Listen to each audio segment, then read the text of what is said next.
मंडळी, प्रसिद्ध मुलाखतकारची सौका आज एका पत्रकाराचीच मुलाखत घेणार आहे. चला तर बघूया हास्याच्या वृत्तपत्रात आपल्याला कोणता अग्रलेख वाचायला मिळतोय ते. त्यासाठी मंचावर येत आहेत रत्नागिरीची दोन रत्न श्रमेश वेटकर आणि प्रथमेश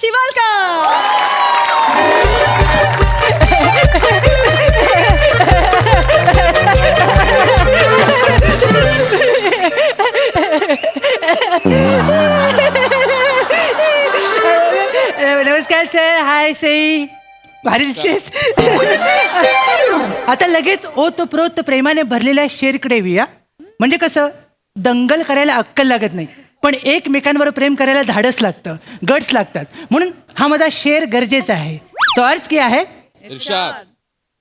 मैं तो कब का भूल गया हूँ उसे. बर. मैं तो कब का भूल गया हूँ उसे, बस भूल गया हूँ ये बात याद नहीं रहती. धन्यवाद. या प्रेमाच्या आकाशामध्ये यथेच्छ विहार केल्यानंतर आता आपण प्रोफेशनल फालतुगिरीकडे वळूया, जिच्यामुळे माझं आयुष्य सईसारखं मादक आणि सुंदर झालेलं आहे. तर सर, मी आज एका अशा पाखंडी पाखराची मुलाखत घ्यायला आलोय की ज्याला वाटतं की तो पत्रकार आहे, तो लोकशाहीचा चौथा खांब आहे असं त्याला वाटतं. आज त्या खांबाला गिरमिटमध्ये घेण्याची वेळ आलेली आहे. तर बघूया काय घडतंय त्याच्यावर. चला तर मग सुरू करूया. सर सर ओ सर. आलो आलो आलो. नमस्कार नमस्कार नमस्कार नमस्कार नमस्कार. तुमच्या सगळ्यांचं स्वागत करतो आज संध्याकाळच्या बुलेटिन मध्ये. सई तामणकर सेटवर कोणाला घाबरतात? तो उंदीर जो सगळ्यांना सोडून फक्त सई तामणकर ह्यांनाच चावायला काय येतो? प्राजक्ता माळी आणि ह्यांचं नातं काय असेल? इकडची सौंदर्याची गरिबी केव्हा संपणार?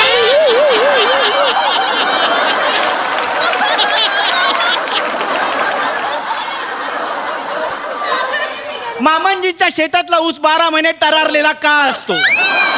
असं कोणतं खत मामनजी वापरतात? प्रथमेश रमेश यांना इव्हेंट मिळू लागले आहेत, पण सुवर्णक्षण ह्यांची त्यांच्याशी गाठभेट केव्हा होणार? या 1 ना 100 प्रश्नांची उत्तरं आम्ही तुमच्यापर्यंत घेऊन येतो आमच्या बुलेटिन मधून, ज्याचं नाव आहे आम्ही कानात बातम्या देतो.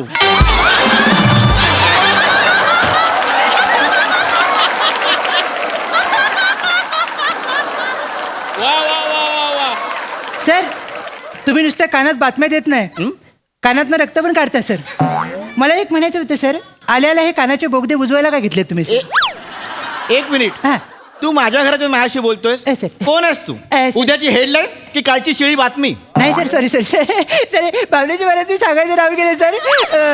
मी आजचा हाडाचा पत्रकार चिन्मय सौमित्र काशीकर, म्हणजे ची सौका. ए ची सौका. हो सर. म्हणजे तो फेमस मुलाखतकार हो सर, हो सर. ज्याच्या लांब पल्ल्यांच्या वाक्यात शब्दांना धार असते. Correct sir. यांनी वन्स मोर दिल्यावरती बोथट होते. असं काही नाही सर.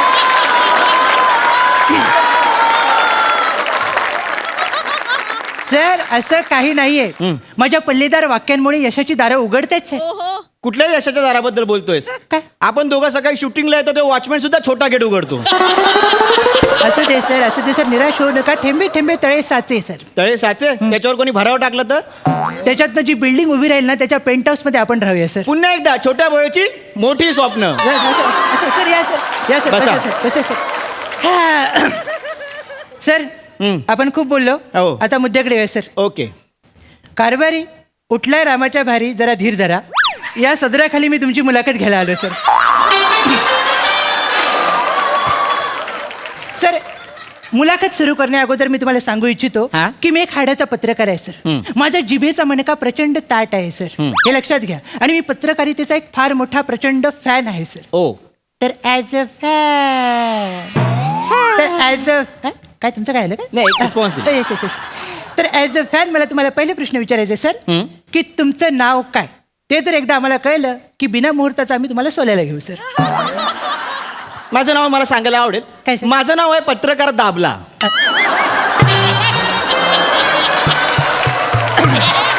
सर काय मला कळलं नाही सर. पत्रकार दामोदर बबन लाडे. दाबला. अच्छा, म्हणजे आजच्या पत्रकारितेला अनुसरून तुमचं नाव आहे मग. असं म्हणायला काही हरकत नाही. Yes yes yes. खरे, थँक्यू सर. तर दाबू, काय? प्रेमाने बोललो तुम्हाला, दाबू. अच्छा, प्रेमाने दाबू. हां, हा. तर तुमच्या परमिशनला आपण पुढे जाऊया सर. आणि अत्यंत महत्त्वाच्या प्रश्नाकडे आपण सर वळूया. ओके. प्रामाणिक पत्रकाराच्या अंगावर गाडी घालण्याच्या या दुनियेत नीतिमत्ता सरणावर ठेवून आपल्या चाटू कुशल जिभेच्या जोरावर आपण खोट्या बातम्यांचे मनोरे रचू शकतो आणि त्याचा आधार घेऊन आपण या पब्लिकला कायमस्वरूपी लोडशेडिंगमध्ये ठेवू शकतो. ही समाज नाशवंत कल्पना उगिरड्याची पात्रता नसणाऱ्या तुमच्या बुद्धीला केव्हा शिवली सर?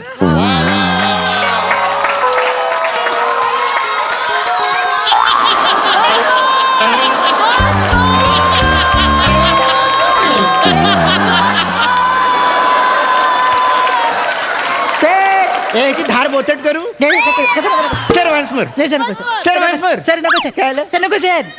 अहो सर, लय तुकडे पडतात सर. सर मी काय करतो, मी सोपा करतो प्रश्न सर. प्रश्न सोपा करतो सर. आपण पत्रकार होऊ शकतो हे तुम्हाला कधी वाटलं सर? मला सांगायला आवडेल. खरं तर ही माझ्या लहानपणीची गोष्ट हा, आहे. सांगा सर. मी माझ्या आजीच्या कृपेमुळे पत्रकार झालो. ओ, आजीच्या कृपेमुळे. हो. नेमकं काय झालं सांगितलं तर बरोबर सर. म्हणजे माझी आजी बर्फाळ प्रदेशातली. तिचं माहेर बर्फाळ प्रदेशातलं. पण जेव्हा ती लग्न होऊन मुंबईत आली हा, हा. तेव्हा मुंबईतल्या उष्ण वातावरणाचा तिला त्रास व्हायचा. अरे साहजिकच आहे. आणि तिने तिची व्यथा मला सांगितली. मी म्हटलं मी आजीला न्याय मिळवून देणार. आजीला मी न्याय मिळवून देणार. तुम्ही? हो. आई बाबा घरात नव्हते, कामाला गेले होते. आजी दुपारची झोपली होती. मी हा. अलगद तिच्या नकळतपणे तिला उचललं आणि फ्रीजरमध्ये टाकलं. अरे बा. संध्याकाळी आई बाबा आले. बाबांनी फ्रीज उघडला. आजी पूर्ण थंड झाली होती. ती एवढी थंड झाली होती की तिला नॉर्मल करायला लोकांनी लाकडावर लाकडं रचली आणि पेटवली. पण मला अभिमान आहे की मी आजीची व्यथा संपवली. पण त्यानंतर मला आजी दिसलीच नाही. ती कुठे गायब झाली काय माहित. मला माहिती आहे सर, तुम्ही जे आजीचं आईस्क्रीम केलेत ना ते घेऊन यम निघून गेला सर. यमाला असलीच आईस्क्रीम आवडतात. कळलं का? म्हणजे आजी गेल्या. ही कुणा सांगू नको. तुम्हालाच माहिती नाही, बाकी सगळ्यांना माहिती आहे सर. लक्षात घ्या. कळतंय काय? पण तेव्हा हा. तेव्हा बाबा ही घटना सगळ्यांना माझं नाव घेऊन सांगायचे. तेव्हा मला कळलं की माझ्यामुळे बातमी होऊ शकते. आणि तेव्हाच मी ठरवलं की मी पत्रकार होणार. क्या बात आहे सर. खरंय खरंय खरंय. आणि तुम्ही झाला सुद्धा सर. म्हणजे तुमची एकंदरीत परिस्थिती पाहता मला लक्षात आलं की असं म्हणतात एखाद्याचा आत्मा थंड करणं याच्यासारखं पुण्य नाही. पण तुम्ही अख्खी आजी थंड केली सर. म्हणजे तुम्ही वेगळेच वंशाचे दिवे निघालात सर. आणि याच्या पुढे जाऊन तुम्ही पत्रकारितेकडे वळलात. बरोबर सर. आणि न्यूज पेपरमध्ये तुम्ही कामाला लागलात. हो. तुम्ही तुमचा पहिलाच जॉब सर. Yes. पण लहानपणापासून कागदावर बसण्याची सवय, त्यामुळे तिथे तुम्ही घाण केली सर. आणि पहिल्याच नोकरीत तुम्ही बाहेर हाकलले गेलात सर. काय घडलं त्यावेळेला? म्हणजे कोण जबाबदार होतं त्या घटनेला सर? खरं तर त्या घटनेला कोण जबाबदार होतं हे मला माहीत नाही. पण माझ्याकडून 2-3 छोट्या चुका झाल्या होत्या, त्यामुळे हे सगळं घडलं. त्या चुका आम्हाला सांगितल्यात ना सर, तर आम्ही घुसमटायला मोकळे हो सर. सांगतो. हा. आपल्या शहरातले हिऱ्याचे व्यापारी अच्छा. खरात आणि लोंढे ओ माय गॉड. यांच्या मुलांचे सूर जुळले हा. आणि त्यांनी लग्न करायचं ठरवलं. हो. आमच्या सरांनी सांगितलं की तुम्ही बातमी छापा. हा. मग मी बातमी छापायला घेतली. वा वा वा सर. मला छापायचं होतं खरात आणि लोंढे झाले विवाहबद्ध. मी छापलं खरात आणि लोंढे झाले बद्धकोष्ठ. एका शब्दाची चूक झाली. सर, विवाहबद्ध आणि बद्धकोष्ठ हा आजचा विनोद आहे सर आपल्याला. तेवढाच आहे. बाहेर सर कडकडीत ऊन, आत आपले विनोद सर. मला सर या क्षणी तुम्हाला सांगावंसं वाटतं सर, हे झूम मीटिंगमधले जे प्राजक्त विनोद आहेत ना ते आपण टाळले पाहिजेत सर. कसं आहे, सौंदर्याला चांगले विनोद करण्याची कंपल्शन नसतं सर. आपल्याला आहे सर. लक्षात घ्या. कळलं ना? वा वा वा. आपल्याला चांगलं केलं पाहिजे सर. त्यामुळे हे टाळूया सर. हो. मला एकच प्रश्न यावेळेला पडलाय सर, तर असा आहे सर की तुम्ही एवढा मोठा फंबल मारलात तरी त्यांनी काय केलं नाही? वरिष्ठांनी तुम्हाला काय म्हणजे काय केलं तुमच्यासोबत सर? काय नाही, त्यांनी मला काढून टाकलं. हो. पण तिथून मी शिकवण घेतली. काय झालं? तिथून मी शिकवण घेतली आणि माझा स्वतःचा न्यूज पेपर सुरू केला, ज्याचं नाव ठेवलं पर्दाफाश. पर्दाफाश. हो. हा. सगळ्यांची गुपितं मी त्याच्यातून ओपन करणार होतो, म्हणून नाव होतं पर्दाफाश. हो सर, मला कळलं सर. म्हणजे तुम्ही भ्रष्टाचार त्याच्यामध्ये तुम्ही उघडा पडणार होतात लोकांचा, असं मला कळलं सर. पण तो लगेच पहिल्या आवृत्तीनंतर बंद झाला का सर? ती एक वेगळीच आठवण आहे. मी माझ्या जो पेपर मी काढला हा. त्याच्या 1,00,000 प्रती छापल्या आणि त्या राज्यामध्ये वाटल्या. धाडसच म्हणजे नाही, चांगले हा. पहिल्या त्याला 1,00,000 म्हणजे त्या प्रती वाटल्या आणि वाटल्यानंतर माझ्या लक्षात आलं की माझ्या पेपरचं नाव मी चुकीचं छापलंय. हा, हा. पर्दाफाशाऐवजी मी परशापाद असं छापलंय. सर दुसऱ्या दिवशी 1,30,000 पेपर माझ्या घरी आले. बरोबर येणार आहे सर. आणि कसं आहे बद्धकोष्ठता तुमच्या जी पहिल्यापासून मागे लागली ती काय पाठ सोडत नाही आहे तुमची सर. सर जिकडे तिकडे तेच होते सर. पण एवढं करून तुम्ही थांबला नाहीत सर. नाही. त्याच्यानंतर तुम्ही एक क्राईम दैनिक काढलं. हो. काळी चिमणी नावाचं. Yes. बरोबर काळी चिमणी नावाचं. आणि त्याच्यात तुमचा जो कवी आहे तो पिसाटला होता सर. बातम्यांवर बातम्या तुम्ही 4 रूपात लिहित होता सर. त्या जरा एकदा आमच्या कानावर मारल्यात सर तर आमच्या कानांची मस्ती जिरेल काय.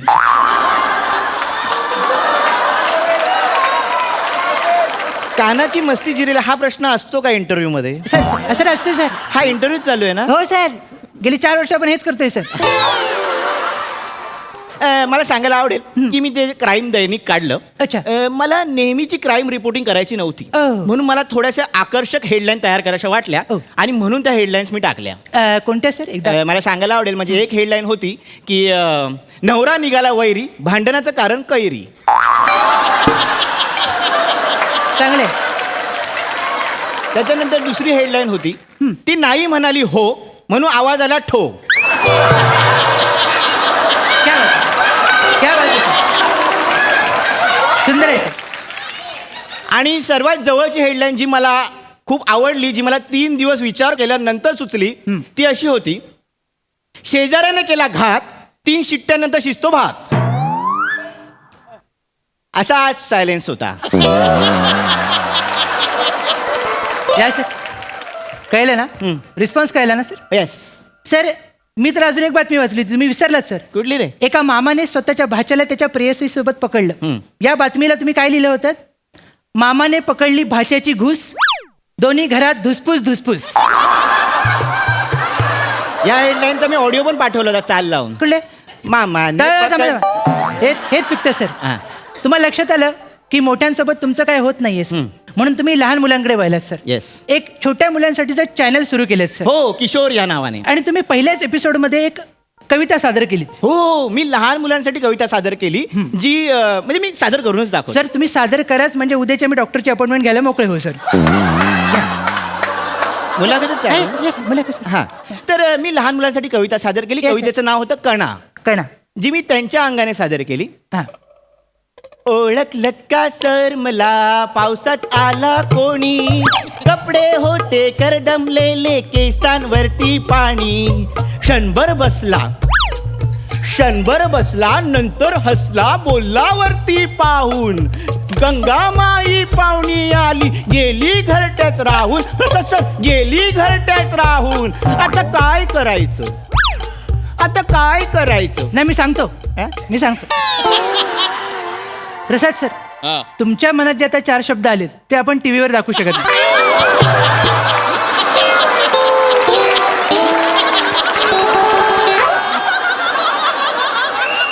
या दाबू या या या या. आपलं नाव काय आपण जातो कुणाकडे ते फ्रेंडली आहेत माझ्याशी. नावासारखं घडलं असतं मग. या बसा बसा. सर आता हे सगळं अघोरी कृत्य आम्ही बघितलं. याच्यानंतर सुद्धा तुम्ही थांबला नाहीत सर. एवढी दुर्दम्य इच्छाशक्ती जागवणारी कवितेला तुम्ही बालिशपणा करून टाकलात सर.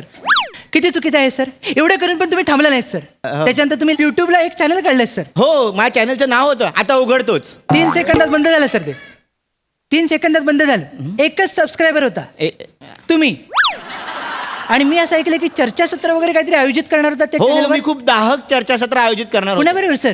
कुणाबरोबर म्हणजे मी पाहुणे म्हणून सई तामण काही प्रसाद ओकांना बोलवणार होतो. बस हीच ती वेळ हाच तो क्षण सर. नाही ही वेळ हे चर्चासत्र आता इथे होऊ शकतं. मी प्रसाद ओकांना समोरासमोर प्रश्न विचारू शकतो. नका विचारू सर. नाही मी विचारतो. तू विचारतोस. आता मी तू वर आलोय सर. तू विचारतोस दोघांवर इथं. नाही मी आत्ता ह्या ठिकाणी विचारतो. प्रसाद ओक सर मला सांगा दरोडेखोराचं स्किट चालू असताना कोपऱ्यात पदर घेऊन एक बाई रडत असते ती कोण असते? कॉमेडी आहे सर. सर ती कॉमेडी आहे, त्यांना कशाला विचारताय? कोणी उत्तर देईल? अरे अरे तसं नाही. मला सांगा, प्रसाद ओक सर स्किट चालू असताना 1 2 3 ही क्रमवारी कसली आहे? नाही नका सर, सर सांगू नका सर.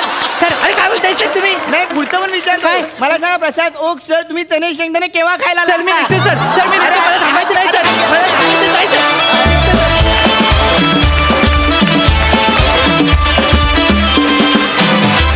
वा वा वा वा, एकदम भारी परफॉर्मन्स. धमाकेदार परफॉर्मन्स. बघा, तू जे प्रश्न विचारलेस त्याची उत्तरं मिळतात का प्रसादा? मला फार काही काही वाक्य फार आवडली. सौंदर्याला विनोदाचं कंपल्शन नसतं, हे फार ब्रिलियंट वाक्य आहे. ही सिरीज भन्नाट आहे आणि या सिरीजमध्ये तुम्ही दोघं प्रचंड खुलता. शेवटी जर का तू अजून एक प्रश्न विचारत पुढे आला असतास तर उद्याची हेडलाईन असती, दाबलाचा गळा दाबला.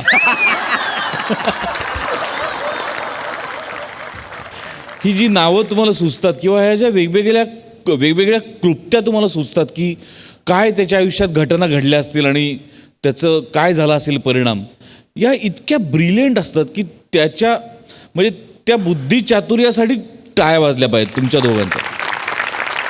तुझ्या हेडलाईन्स फार रंजक होत्या, त्याच्या म्हणजे कवितांच्या सारख्या ज्या हेडलाईन्स होत्या त्या फार रंजक होत्या, मजा आली. आणि तुझा सुरुवातीचा पॅच जो आल्या तू सादर केलास प्रथमेश, तो पण फार ब्रिलियंट होता, मजा आली. वंडरफुल. सई, भारी परफॉर्मन्स होता. मला एक गोष्ट खूप आवडते की ही सिरीज आपण गेले कित्येक वर्ष करतोय, पण तुम्ही ही सिरीज करणार म्हटल्यावर आमच्यात जी ॲज अन ऑडियन्स एक्साइटमेंट येते ती अजून इंटॅक्ट आहे, त्याची इंटेन्सिटी बदललेलीच नाही आहे. आणि मला असं वाटतं ह्याचं श्रेय तुमच्या लिखाणाला जातं आणि तुमच्या सादरीकरणाला. ऑफकोर्स उत्तम लिखाण, उत्तम सादरीकरण, मजा आली. वा वा वा.